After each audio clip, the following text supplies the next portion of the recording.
Recorded at the WNDU 16 News Now studios, this is the South Bend Tribune's Pot of Gold Notre Dame Football Podcast.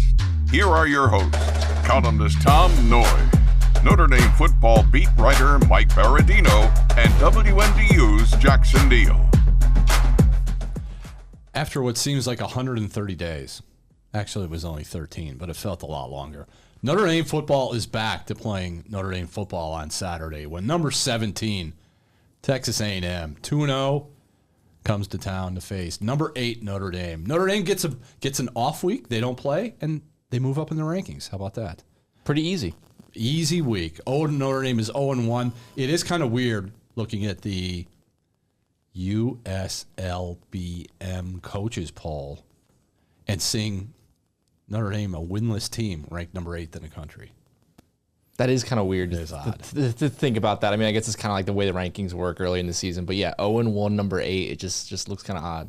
You know what else is odd is all these people with their CFP projections. Everybody's real early CFP projections, and Notre Dame's in all of those too. So And high, like you don't have to 7. win. You don't have to win to be in that. They're on pace for 0 wins. They're on pace. What seed would that get them at? People still would want they host a home game if they had 0 wins? Probably like 11th or 10th. Yeah, I got to go to at Tennessee or something, but still a 0-win Notre Dame team would be dangerous in the playoffs. At USF? You 0-12, they'd be feisty. Notre Dame has at USF. I like that. You say you don't have to win to be in the playoff projection, but you know what you have to do this weekend? No, you have to win. Yeah. You better win. You cannot go 0-2 and expect to make the playoffs. Then you're really hoping for a lot of help, and you're probably not going to get the schedule that you have. So, speaking of the schedule, Texas A&M is a 6.5-point underdog. Notre Dame's a 6.5-point favorite Saturday night. The weather, real quick, mostly cloudy, high 86, low 64, 20% chance of rain. So, weather should be fine. Notre Dame is relatively fine, no major injuries. The depth chart, they just basically reproduced the depth chart from the Miami game on Monday before we met with Marcus Freeman. And the injury report. Yeah. Nobody. So they lost a game at Miami, but they did not lose any key players because the depth chart is the same, the injury report is the same, and everything's ready to roll for Texas A&M. Actually, one less player on the injury report. Oh yeah, Nobody knows what I'm talking about. No, are we gonna get into that right now? Do we get into that right now, or we save that? We can save that. We'll save that. not that interested in that one. No, not a thing. I'm done with it. What? It was your question. Yeah, you're the one who asked You're it. the one that I was asked curious. it. Yeah, it's a video on SouthBendTribune.com in the Insider. It's a little TTP to the point, and that's we're done. So you're to the point, and once you get to the point, you just walk like that's it. There's a lot more. You could do a whole podcast just on the guy who has got a podcast and whether it's appropriate for him to be in Notre Dame Stadium ever, or especially with a microphone. But that's another podcast, and I'm here to just talk football. What in the world are you talking about? I'm not touching that one. No. The guy. Well, there are comedians who work blue. There's comedians who are everybody's friend, and then there's comedians who dance on that line, and this is one of them. All right, so we'll save that. Maybe we'll get to it. Maybe we won't. What we need to get to is, and you wrote about this in today's South Bend Tribune, does Notre Dame have this Southeastern Conference thing figured out? Yeah. The Irish have won 3 straight, Georgia in the Sugar Bowl, Texas A&M in the opener last year at Kyle Field, and then way back, it feels like it was 5 years ago, in the Taxslayer Gator Bowl, the coming out party, and then a eventual see you later party of one Tyler Buckner, who beat South Carolina and then decided he was going to transfer to Alabama and then come back and play lacrosse at Notre Dame and be a wide receiver, and now he is the Third-string quarterback. Third-string quarterback at Notre Dame. So Mike Berardino. Does Notre Dame have this SEC thing figured out? And if they do, that might portend for good things to happen on Saturday night. Well, you could certainly say that based on what we've seen against Georgia, against A&M last year, South Carolina was just a crazy, crazy game with a couple of pick sixes, et cetera, by South Carolina. How many times do you have 2 pick sixes and not win the game? And lose a game. Right? Very but I think the talent gap, the speed gap has narrowed, if not been matched, against most of the teams in that league. As Notre Dame continues to have top 10, top 5 recruiting classes, you really might be able to make the point if they can get through this September gauntlet of A&M and then at Arkansas, Pig Suey early in the day with a quarterback who's starting to open some eyes down there against lesser competition. We'll see. Marcus Freeman could have 5 straight wins against SEC competition, and Lou Holtz never did that, and Eric Parsegian couldn't do that. He had 3. Lou had 3. Bob Davie tacked on 1, and so but 2 of those were against Vanderbilt. I don't even think you should count that old school Vanderbilt. Not Diego Pavia. Clark Lee's Vanderbilt is feisty, but I went back all the way to 1960. I'm not going to spend the entire day on that, but I look back. You only spent half the day on it. 1960 and 20. Also, I don't know if you guys are aware, but the sport was played not by the entire population throughout the previous years. A lot of times, mm-hmm. It was a very limited in a lot of places, especially in the SEC area. It was a different type of roster. A lot of John David this and that. So 24-16 Notre Dame in the last 65 years against the SEC. But when you're on a 3-0 heater with a realistic chance, you'll be favored both games to go 5, and then I think it's a fair point to say, is Notre Dame beyond the SEC? Mental challenge that used to come along with it, or just the talent gap. So that's why we wrote about that. The last time Notre Dame lost to an SEC team, 2020, the infamous Rose Bowl in AT&T Stadium. I forgot about that, yeah. In Arlington, Texas, losing to Alabama. That was when Najee Harris pulled his the Jeremiah Love imitation. Yes. Jumped over a Notre Dame defender. Notre Dame did not deserve to be on the field that day against an SEC team, but you can argue Georgia, Texas A&M, South Carolina. We'll see Saturday. We'll see 2 weeks from Saturday down in Fayetteville against Arkansas that they do absolutely belong playing these SEC teams. I mean, Mike mentioned it with the recruiting rankings, but just look at the makeup of this Notre Dame roster. I mean, the level of athleticism, the level of just freak athletes in certain spots, it kind of reminds you of the way the SEC teams build their roster, which is that level of athleticism. And I think that's been allowing them to compete right now. They, in some ways, kind of look like an SEC team in certain position groups. Like defensive back, maybe? That's what I was thinking. Like defensive back. Defensive back. Wide receiver a little bit, not quite there yet. Not LSU SEC, but but who is? But I mean, I think on the defensive side specifically, that's where I see some spots where it's like, they have guys like Leonard Moore, who you would think of, could hang in the SEC. They have SEC transfers in yes, they do. Devontae Smith and Ty Washington, who we didn't see very much at all, and we'll see if we don't see him much this weekend. Then there's some concern about whether I think we will see more of him this weekend. The former Arkansas tight end, but who had a wrist thing injury in the fall camp. But yeah, when you're even able to get some transfers from SEC schools to Notre Dame, well, that's probably the quickest way to narrow the gap. If you want SEC type talent, take a little of it. Just go from there. Yeah, and they do take it on the recruiting trail, no doubt. You talked about maybe seeing Ty Washington this weekend. What do we need to see this weekend? And don't give me the standard middle-of-the-road answer when I say, where do we need to see improvement on offense? Where do we need to see improvement on defense?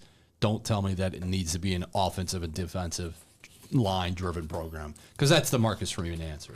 Jackson, let's go offensively. Where do you want to say, what do you want to see on Saturday and say, you know what, they're better there than what they showed in South Florida against Miami? Start the game off with, I think at some point, I'm going to surprise you. I'm not going to say running the football. Oh, that's what I thought. No. I thought you were going to say start the game off with handing the ball to Jeremiah Love. I mean and then after that, get in the huddle and then get to the line of scrimmage and hand it off to him again. No, I think they should do that. You lost your over-under bet, by the way, on the pass attempts. I think I did. You lost that. We're collecting later. Whatever. I didn't lose my Micah Gilbert as the breakout player. That's second straight podcast. I'll bring that up. Oh, yeah. He brought that up. He made sure to bring that up when you were gone last week. That was a good one. Good call. Like, what do you I don't remember you saying that, but good call if you did. trust CJ Carr's arm. I think at a certain point down the stretch in that game against Miami, I mean, whether it was him running around in the backfield, finding Malachi Fields just in that one-on-one on the outside, he has the arm to throw it down the field. And I think at this point, that's when he honestly looked most comfortable, was they were trusting him to make some throws.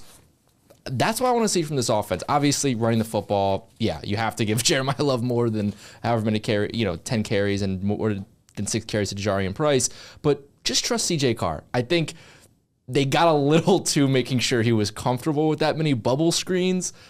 You can have a couple, but after when he gets to be 4 or 5, just trust his arm. I have 3 improvements on offense. More Malachi Fields, more Jaden Greathouse, and more Will Pauling. Please, can we see those guys instead of the bubble screen to Jordan Faison, or like we said, the scramble to Micah Gilbert, who had 2 catches for 17 yards in that score. Get those other wide receivers. We hear so much about how deep that room is, how talented that room is, how better that room is. Jaden Greathouse should not, under any circumstances, finish a game with as many catches as Mike Berardino. Wow, that was a shot. Straight. I haven't seen Berardino's 40 time lately. So I'm not supposed to talk about the offensive line, but that's what I'm going to talk about. I'm going to talk about that. You're to build off the standard answer. I think that if you gave the truth serum in there in the Goog, you would have great and they've even said publicly, but I think about CJ Carr overall faith, I think they trust his ability to pick out to stretch the field. And this is the week to do it. Yep. But internally, that truth serum might also say, well, let's just pull the reins just a bit until we're sure that this offensive line can give him more than 1.5 seconds. Yes. Because these are the pass blocking grades from Pro Football Focus. Hide your eyes. For everybody, but Ashton Craig, great Solid. return, very solid return, 83.2 on the pass blocking. And Billy Schrouth overall good grade, but 61 was his pass blocking percentage. Emil Wagner, 38.4. No. 38.4. This fella Cassius Howell will be suiting up this weekend. 3 sacks on 3 plays. They have others, and that's after sending half of the front line to the NFL already. But they are deep on the defensive line at A&M. Sullivan Absher gets he came in the second half and played a number of series, 29.8 pass blocking. And then you have Anthony Knapp, who had such a good opener last year at he was A&M. Unbelievable in last year's opener. Really It was almost the complete opposite this time around against Miami. What was his grade? 12.9. Oh, come on. I don't even know how you get that low. Yeah, do you not block anybody on any play? 12.9. He was in.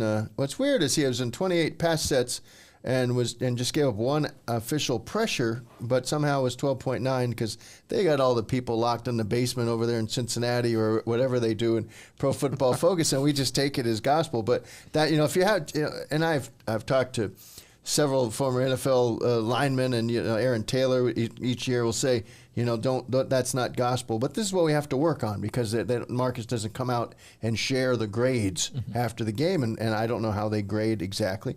Well, he did say, Marcus did say on Monday that what didn't he say something about Billy Schrouth playing one of his best games ever?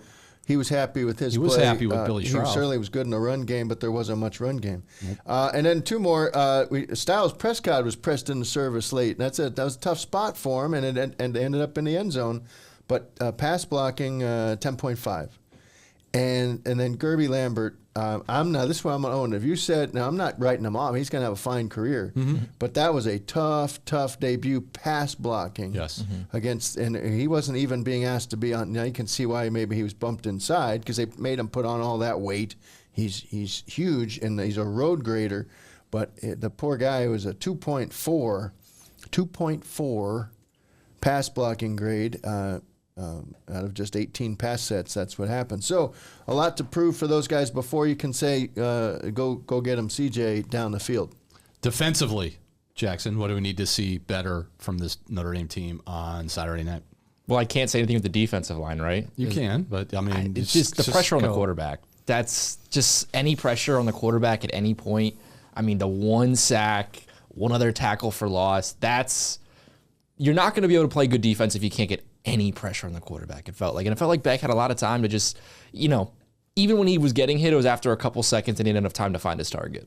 There was that little 2 or 3 play span, middle of the game, maybe late second quarter, where Jared Dawson got put, and I tweeted this, so I know it happened, that he got good push up the middle, and Beck got away from him the one time, and then the second time he was, there was a holding, or I don't know what the hell it calls, but there was a penalty of some sort, and it went sideways. But Jared Dawson then proceeded to pretty much disappear, and you can't do that. So the Louisville transfer, but they rotate a lot of guys in, and this is overall, I keep being reminded of this. This is, what do you make of depth? Do you have deep depth, or do you have show depth? And in some cases, guys still need to prove that they deserve these snaps. I have all the snap counts right here. They distribute them very nicely, again, as they do throughout the defensive line. But some people need to, and I'm not going to call anybody out here, but there's the idea that when you, and again, the right guard situation, same thing. No definitive starter as of Monday. I think we'll see one. I think somebody will earn it by the end of this week. But if not, guys, if you got 2 of something and you can't tell the difference, is it because they're both so good, or is it because they both really need to improve? And you got the same kind of thing with the young corners behind the main guys. If there's any injury, Christian Gray coming off the field for one play, that next play was a touchdown. But it wasn't to Mark Zachary. No, that's right. We're not gonna blame Mark Zachary. No, it was Hobbs' guy. It was a weird play. But Carson Hobbs had a rough game, and that's another one of my breakthrough kind of guys. And so these are people who are this next wave, the second wave, the third wave, the kind of guys that over the last few years had worked their way into being almost sure things, could start anywhere else. There's people, whether they're young or transfers or whatever, they need to earn it. They need to show that they're not just they don't just look good on that roster. They played too many guys on defense. I think they played too many guys. They did too much mixing and matching. So let's maybe cut down on that to improve defensively. And then also, I almost fell out of my chair Monday when I heard Marcus Freeman use the word paralyzed for this defense. Several times said it. Paralyzed. And I'm sitting there thinking, are you kidding me? That defense. Now, I understand there's no more Howard Cross, no more Riley Mills, no more Jack Heiser, no more Xavier Watts. But I thought the pieces that they put in there, they weren't that caliber, but they were better. They were good enough not to be considered paralyzed in certain situations as they were against Miami. So clean that up and clean up the tackling. Like Marcus Freeman said on Monday, too many missed tackles on the second level, too many missed tackles on the third level. And then when you use the word paralyzed, it's like, whoa, how much did we overestimate how good this defense can be? Do you think that's some of also like losing the leadership? Like you mentioned those guys. I mean, they're obviously talented, all NFL players, but is that also just somewhat the leadership, like lack of leadership on that side of the ball? Maybe lack of experience in leadership. Like okay. I think Drake Bowen is a decent leader. I think Adon Schuler is a leader. Both those corners, they're young, but they've been around the block. So I think the leadership was an issue. I just think it just felt like they were trying to put too fine of a point on what they wanted to do defensively, instead of just going and letting it rip and just playing aggressively, playing fearlessly, and just going for it. And they never went for it. So go for it on Saturday night against this Texas A&M team. I completely agree. Yeah, just so many different names, so many different jersey numbers I'm seeing out there. I was losing track of who was even in, and it's like you have some really good talent. I think at the starting level, just play them, and they'll get into a rhythm and they'll make some plays. And I think last night when we talked to Mike Mickens, I think he said if Adon Schuler had a second chance to make a play like that, did he say that he's got to go for the ball in that situation? Did I hear that correctly? Flat out say it, but he said, we all know what will happen next time. Because so it's, in other words, go for the ball.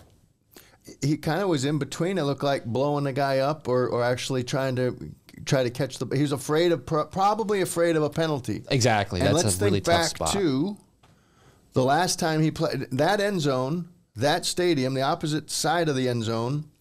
Jack Kaiser made a great interception late in the Orange Bowl, and Adon Schuler was called for pass interference that really didn't have any factor in whether Kaiser made the interception. It was away from the play. Yes, but he was called for it, and I remember we talked about it after the game, and he still wasn't sure why they called it. And perhaps in that flash of a second that you have to make a decision, he's like, it looks like it looked uncatchable. It did. And so I could see why he veered away. If you have, it's easy to run it back with the clicker and say, what's he doing? And obviously a huge swing play in the game, but you can see why he just didn't know whether to. We don't know if Adon Schuler could have made the interception there or anybody. It looked like he was waiting for the interception. Yeah, Well, he was waiting for it to come for down. Like, it's coming to me. But we're talking about C.J. in the end zone. Daniels Yeah. reaching into the sky. And that's, yeah, I mean, it was just, I guess we'll go click it again a few more times. But, Go click it. that popped in my mind that a flag was thrown against Schuler in a similar kind of situation where he didn't really have a chance to make a play, but he thought he should be involved in that Kaiser interception, and the drive went on. I think Penn State scored a touchdown. But, good things about all that depth were Tay Johnson got 9 defensive snaps and was out there on the – now they did kick a game-winning field goal, but it was of distance, and he was out there on that final series trying to stop him. So Luke Talich got 14 snaps, and it was part of a mistake, a touchdown. He let the guy he didn't have the right leverage. It's been pointed out online, and Jalen Sneed, ran around a lot and didn't really do much. Some cardio. He got his cardio in. Yeah, he got his How many steps. steps you get in, Jalen? Was he wearing his Apple Watch? It's he's got the ability to take over. Again, you want more pass Exactly. rushing. No, I mean, he's not just a pure will linebacker. Sometimes he is the 4th down lineman, and if they want to get pressure with 4, it seemed like as the game went on, it was just 3 true linemen, and then in the last where they really kind of turned the game, they actually were confusing Carson Beck for a brief period with a dime package. It looked like they were getting 3 safeties out there, and you had the nickel and you had the 2 corners. I just think that they're going to have to find ways, and it won't be this week, but it'll start right after that. If they can win this week, then they're really going to have to start bringing along Zachary and Golden and Hobbs and make sure that they aren't going to be paralyzed by any sort of in-game injury or practice week injury that cost them a game, because they were able to maneuver around the losses of Ben Morrison for half the season, but even before that, Christian Gray missed a game and Moore popped in. They had to do that with these guys. It would be a long game. Could be a problem. Carson Hobbs can talk a good game. He's got to play a better game. He just does. Yeah. Series history: Texas A&M, Notre Dame. Notre Dame leads the all-time series 4-2. They first met in 1987 at the Cotton Bowl. I'm sure Jackson remembers that one well. I remember exactly where I was. I was hanging out with Mike. The Irish have won 4 of the last 5 meetings. This is the first game at Notre Dame Stadium since 2000. Notre Dame won that game 24-10. Last meeting, obviously, we just talked about it a little bit earlier.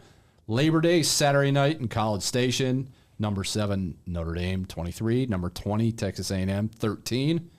Notre Dame is 50-26. We go back to the SEC. The Irish are 50-26 all-time against the SEC. That includes 19-10 at Notre Dame Stadium. And this is the first game at Notre Dame Stadium against an SEC opponent since September 9th, 2017, when Georgia beat Notre Dame 20-19. So that'll wrap up the first segment. We'll come back with our guest spotlight. It is Travis Brown, Texas A&M senior football beat writer for KBTX. Join on our guest spotlight with Travis Brown, Texas A&M senior football beat writer for KBTX. His X handle is at Travis _capital L _ capital BROWN. Travis, welcome to the show. Hey, thanks for having me, guys. All right, we'll start with this. If Marcel Reed starts last year's game against Notre Dame, you think Texas A&M wins? That's a tough one. I don't.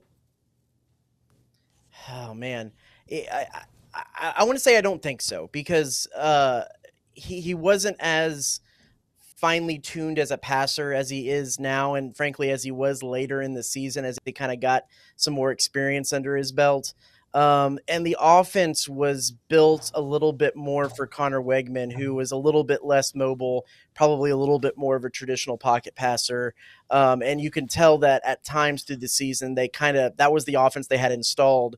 So that's what they ran. I think there's probably still a pretty good chance that Notre Dame comes out with a win on that one, but it would be a lot closer. It would be a little bit more of a coin flip, I think. UTSA, University of Texas San Antonio, and Utah State, the first two opponents for Texas A&M. Those two games, what have you learned about this A&M football team? They have wide receivers. That's one of the big things, and probably this is the deepest wide receiver room that they've had. You could probably go back all the way to like the 2012, 2013 Ryan Swope, Mike Evans, Johnny Manziel days. I mean, over the years, they've had a guy. They've had a Christian Kirk. They've had an Anaya Smith. They've had a guy, but they haven't had guys like they have this year. Casey Concepcion. They haven't had dudes, yeah. Casey Concepcion came in from NC State. Everybody kind of assumed he was going to be the dude.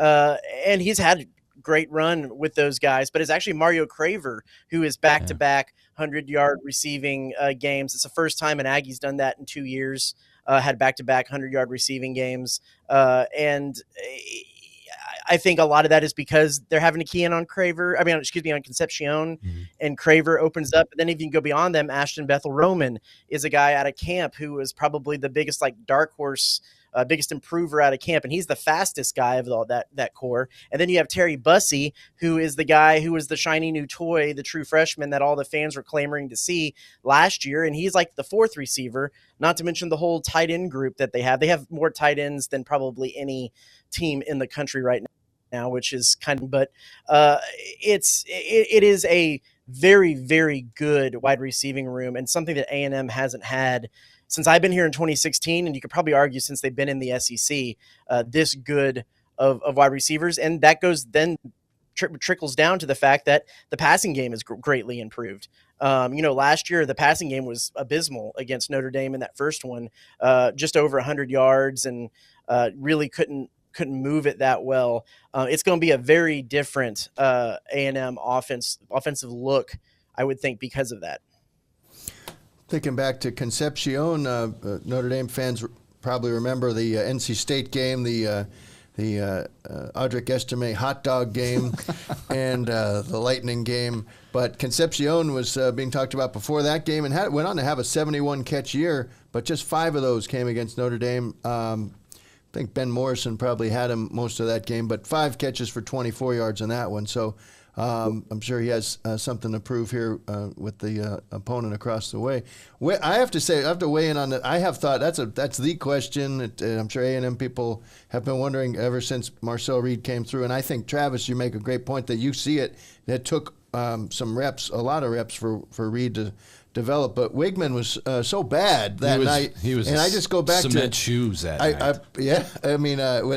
It's easy to forget because a 10-point finish, 10-point win, but back-to-back 3-and-outs there, a 3-and-out and a 4-and-out when the game was in the balance. I mean, the game was tied, and I don't have to recount it for you, but for our listeners, 8:36 to go in the fourth quarter, and it's a 13-all game, and A&M gets 1 yard on that, and then a 3rd and 9, and they come up short, and then they punt, and they're deep in their own end, and then a 4-and-out, and Notre Dame tacks on a field goal. But so Marcel Reed could be a real problem with that mobility, and we were just talking how, even against Miami, especially against Miami, Notre Dame struggled to get pressure with 4 down linemen, and sometimes they like to play dime, And so it's even harder with 3 and a linebacker. So this, if he's going to be running around, what's he like keeping his eyes down the field and extending plays? Because we're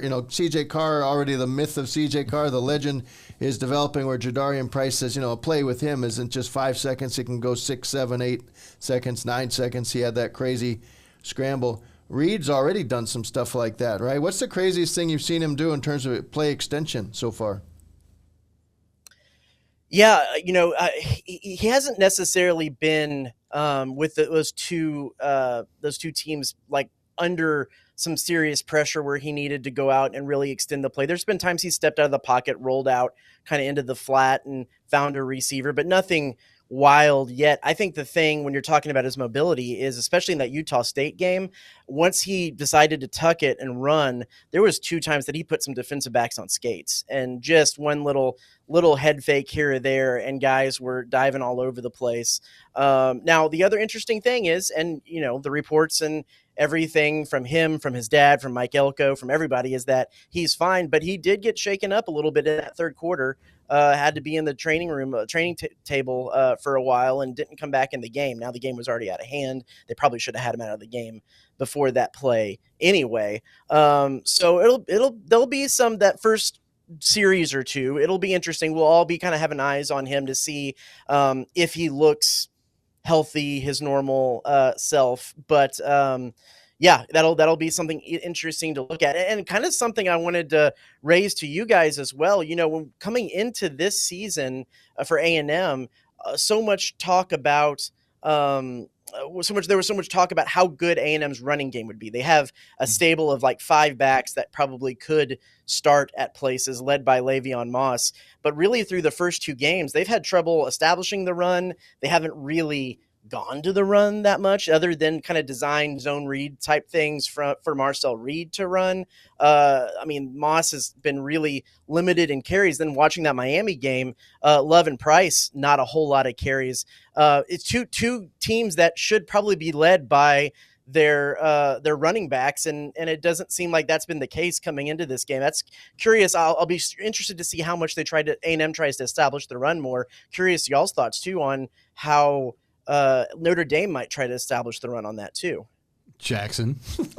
That's one thing we've heard a lot about, Travis, ever since that game down in Miami. Everyone wants to see more carries. I mean, the fact that Jadarian Price got 6 carries in that game still kind of blows my mind, and CJ Carr. He fumbled though. Yeah, it's a good once you fumble, Jadarian Price was the guy that basically helped that first scoring drive, but he fumbled on that drive. I think he ran 5 times for 46 yards. And the rest of the game, he had 1 carry for -1 yard. So you fumble on a team that's coached by Marcus Freeman, guess what? You're not going to play. I get that, but I still thought he was still showing something. But yeah, it'll be interesting to see if they're able to establish that. Travis, I wanted to ask you though about this Texas A&M defensive line. I mean, one thing we talked about coming into last year's game was all the talent on that D line for the Aggies.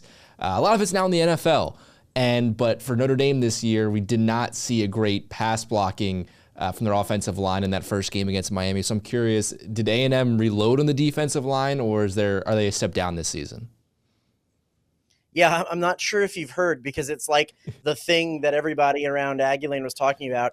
Defensive end edge rusher Cassius Howell had we've kind of been bouncing around. If it's an immaculate possession, if it's a sack trick, if it's a 3-pack sack, 3 sacks in a row that ended a drive at -21 yards, forced the punt. He basically defended Utah State by himself for a series. Myles Garrett and then followed it up, former A&M player, with 2 sacks in a row for the Cleveland Browns, and in the postgame press conference said he was just doing his best. Cassius Howell.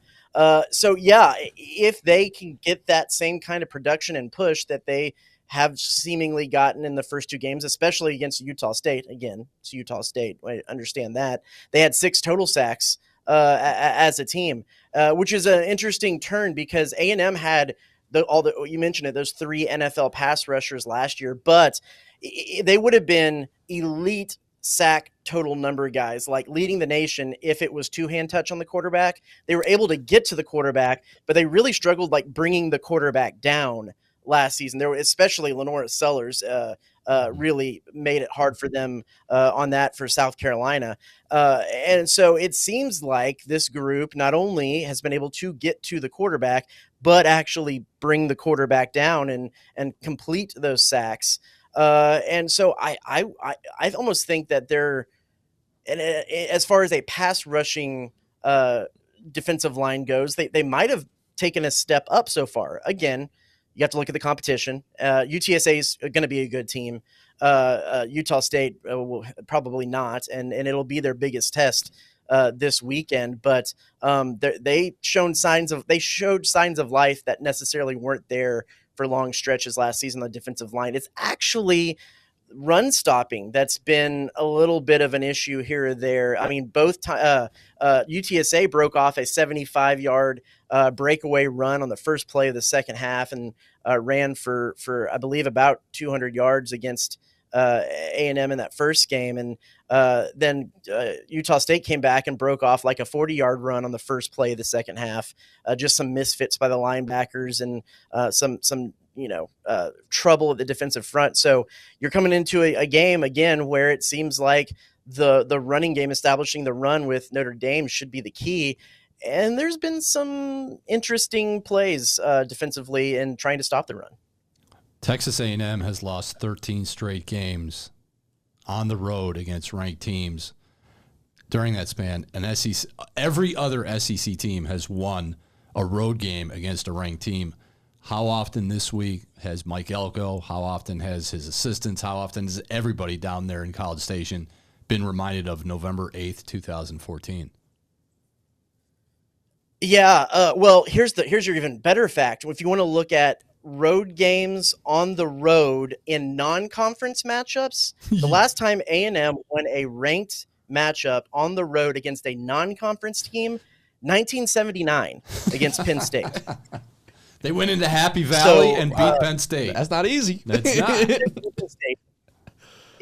That was an independent Penn State back then. Followed they played they started the season that year playing BYU in the WAC, played an independent Penn State, and then followed it with an independent Memphis that season. So it's been a while. A few things have happened since then. We get select availability with A&M, not a whole lot. We don't get to talk to coordinators or anything like that. So it was brought up, just the road struggles in Mike Elko's press conference. And he said, for the most part, they were able to kind of exercise that demon a little bit last year, 2-2 in road wins, but it had been several seasons before that, before they just got a road win in conference play. When they went out and beat Florida last year. And so they said, as far as this going on the road for a ranked road matchup, they want to exercise those demons as well, was kind of his party line. Now, it'll be curious to see if they can do it, but that's kind of their thoughts, is that they're wanting to kind of turn the table, exercise some of these demons that have been plaguing the program for sometimes a short time, sometimes a very, very long time. You mentioned, Travis, some of the interesting attempts to stop the run that you've seen already. I don't know if that was an exact reference to the missed tackle problem. There's a missed tackle problem here all of a sudden after the Notre Dame game. So you have the Pro Football Focus number 100 tackling grade team in Notre Dame against the national 104th tackling grade. Somebody's got to stop somebody. Something's got to give. Maybe someone will actually be tackled. And no reason for that on paper. There's excellent talent on both sides and excellent scheme. So that's a weird one. I can see why Miami guys would have been a little harder to bring down. But Elko is calling all. Maybe explain the dynamic of as how much of an imprint is his. Obviously, it was an excellent defense coordinator here in the 1 year in 2017. You can make a case. I was thinking on the ride over. You could make the case Mike Elko was maybe the most important or transitional hire or transformational hire throughout the whole Brian Kelly run because of what it led to. And Clark Lee comes with him and then takes over for 3 years, and then they've really got it rolling. But Jay Bateman is the nominal, the former, and when he's at Carolina, Notre Dame lit up Jay Bateman's defense. But Elko's calling the plays on defense. How's that work on defense? Yeah, he's been a little coy, on a little veiled on exactly how that is necessarily worked out. So you have to go back to last season in the fact that Mike Elko kind of had a rant after they lost the Las Vegas Bowl to USC on a come from behind effort. The defensive secondary was just not good last year, and they were really unable to run most zone defenses because they weren't communicating well. There was pretty much every game there was one big busted coverage, and so they had to run a lot more man-to-man than they probably would have liked to last season, and it led to some problems. And so he went on a rant about how bad the defense had been that year and how much they needed to change it, and talked about the fact that they couldn't really run zone for most of the year. And so as a part of that, they brought in Lyle Hemphill, and the party line on that was that, there's an expanded, NCAA did away with the number of coaches that can be coaching on the field and in practice. So they added another defensive mind, and Mike Elko did take over some of the defensive play calling on there. But they still have emphasized that Jay Bateman is the defensive coordinator. When they are scripting these things through the week, he's very active. When they're calling plays or deciding things, he's still very active in those conversations. So that's the party line. But last year Mike Elko didn't have a flip card on the sidelines, and he has a flip card in the sidelines now, and he's in the headset, and we're kind of talking about some of the decision making on some of the play calling on offense. And he said he doesn't really have time anymore to look at the offensive iPads afterwards. He's focusing on the defense. So there is some changes there. And I think the place that you might see that more is on third down. Mike Elko loves the exotic third down look. As you looked at UTSA, they had different looks where you had three defensive linemen way to the left of the offensive line, one edge on the right side of the offensive line, and maybe one or two linebackers walked up on the line. Sometimes they'll blitz, sometimes they'll drop back. They'll do sometimes like a full line change for a third down if they can make it work, because they have like this special teams package. They didn't get as much into that against Utah State. I would imagine it's just trying not to get some of that stuff on film. But the thing that has been the difference between last year and this year defensively has been that third down defense, and kind of the ability not only for Mike Elko to call it and draw it up, but some of the players that they have now and the coverage they have now to be able to run some of those exotic blitzing third down packages that Mike Elko has kind of been a staple of Mike Elko. And then I guess one thing I want to talk about too was Marcel Reed there at the quarterback position. Hasn't thrown an interception so far this season. One thing, I mean, obviously, against UTSA, Utah State, but he had a couple last year. One thing coming into this game for Notre Dame's defense, a lot of people are talking about, is forcing some turnovers. They weren't able to do that against Miami. Where do you see the possibility for this Texas A&M offense to turn the football over, or is it kind of running as an offense right now where you think they don't make a lot of mistakes? That's not going to be something that Notre Dame can really key in on. Yeah, that's been one of the best parts about Marcel Reed, is that even last year when he was developing and kind of proving himself as a passer, he didn't really turn the ball over. And he hasn't, if you mentioned Pro Football Focus, he has 0 turnover-worthy passes so far this season. He's been really good at taking care of the ball. If there's going to be turnovers, I would probably be in a fumble situation, but A&M is turnovers have not been with A&M starters. Miles O'Neill, the backup, when he came at the end of the Utah State game, he threw an interception, and he's a young guy. He's going to develop in. But when you have your A&M starters in there, they haven't really been a team that's been prone to many turnovers so far, even plays that were close to turnovers this year. So if they can keep that up and Marcel Reed can kind of stay with that, I think that's the biggest key when you look at the stats of a quarterback, separating quarterbacks who make the playoff, who don't, is I went back and looked at the last 4 seasons and extrapolated who would have been in a 12-team playoff. The completion percentages are all over the place. The amounts of yardage are all over the place. Passing touchdowns are all over the place. But the one thing that's consistent is that playoff quarterbacks throw about 7 or less interceptions during the regular season. And Marcel Reed has proven so far that he can be that guy. This will be the biggest first test, though, against a really good secondary at Notre Dame. Travis, Texas A&M has not won more than 5 SEC games since 2020 and hasn't won at least 10 games overall since 2012. So in 2025, what would be classified as a successful season for this program?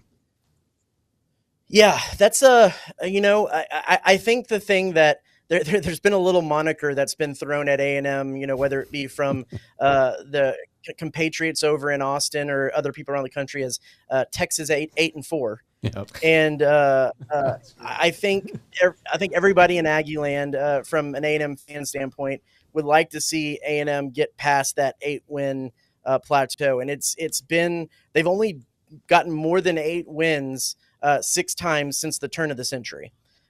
So that would be a kind of a historic move now. So I think a lot of people would be happy getting over 8 wins. But I think that fans would really like to see A&M in contention for some kind of title, whether that be being in contention for an SEC championship, getting into the playoff. I think it's been a really long time. In fact, it's been since 1999 that A&M has actually pulled in any kind of hardware, and I think that that's what a lot of A&M fans would like to try to see. All right, I'm going to sneak a basketball question in here to wrap it up. So I wanted to veer off too, but you do a quick one. All right, I'll do a quick one. Buzz Williams, glad to see him gone to Maryland, or how in the heck can he leave his native Texas for a Big Ten job? What's the feeling about Buzz down there? Because he used to be my guy at Marquette and Georgia or Virginia Tech.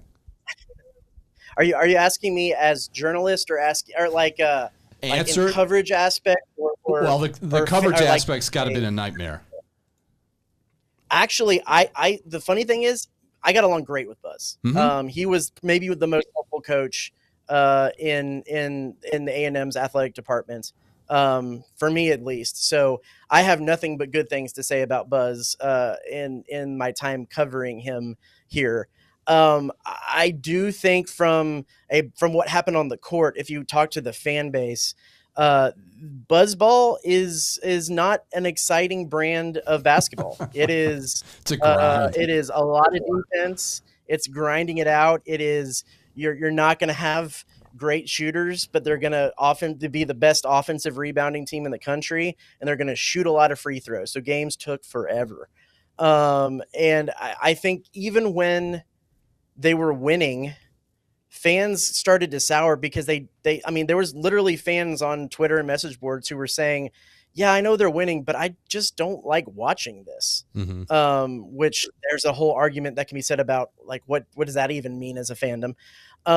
So what did A&M do? They went out and got Bucky McMillan, who is like the polar opposite. It is up-tempo pressure, 3-pointers and like money ball offense and up-tempo pressing the entire game kind of defense. And I think we'll see how that goes. He seemingly has done really well in the transfer portal.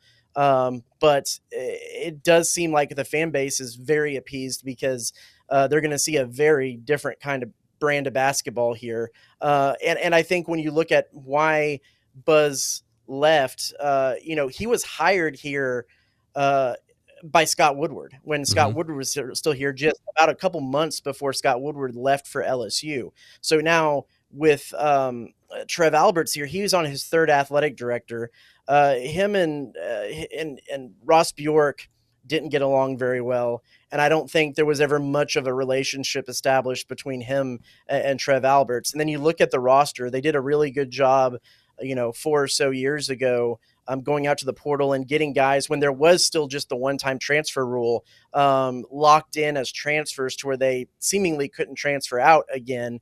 But they all were a part of the same class. And so they lost 8 seniors this past year, and we're going to have to completely just overhaul that offense. And so, overhaul that whole roster. Mm-hmm. And so it seemed like a good time to be able for him to move on and build a roster at a new place. He never really stays long at most of the places he's been in his career. He kind of seemingly likes a new challenge. And so there was that, and left Bucky McMillan having one player on roster to start out when he got here, and they've been able to build a full roster since then. That's Travis Brown, Texas A&M senior football writer. beat writer for KBTX. Travis, thanks for your time. Appreciate it. You got it. Anytime, guys. Easiest segment of the show. Somehow Mike Berardino will make this very difficult on us. Pot of bold. Give us one bold prediction and then your score. Saturday night, Texas A&M, Notre Dame Stadium. Kickoff about 7:45. Who wants to go first with your bold prediction and then your score prediction? Jackson? Mike? Yeah, it's definitely me going first. Mike's, look at the wheels are still spinning. I'm over ready. there. I'm No, ready. you're not. No, he's not. I'm ready. I'm ready. Both 31-21 Notre Dame, and both Love and Price go over 100 yards. Look at that. All right. Mine's kind of similar. I have Love multiple rushing touchdowns. I think they're going to give him the ball a lot. Maybe a side bold prediction. No hurdling. Getting a little. We're Getting over that. That's Put the Jeremiah hurdling in Star. the closet. Yeah, You that's gotta what I'm saying. Like, that's almost like I'm wishing that to be a bold prediction. And then my score, Notre Dame 28-21. They just barely cover. Ooh, still the same score line. I have 27-20. Notre Dame finally shows us what Notre Dame football is in 2025. And everybody's predicting Jeremiah Love's going to do this and Jeremiah Love's going to do that. So I'm going with the boldest prediction. Jeremiah Love's getting 100 yards before halftime in this one. Whoa. So we'll see. I like that one. It's a lot better than 10 for 33. So we'll see what happens. Maybe we come back with a bonus edition, a pot of gold next week. I don't know. I've got to talk to my man Jackson about this and see what we Bonus do about edition. that. Yeah, maybe. I like that. We'll see. Maybe Mike wants to join. You guys have fun. Let's see. I know All it. right. For Mike Berardino and Jackson Neill, I'm Tom Noie. This has been the Pot of Gold. We'll be back in some way, shape, or form next week to talk more Notre Dame football. This has been the South Bend Tribune's Pot of Gold podcast, your home for insightful Notre Dame football coverage and analysis.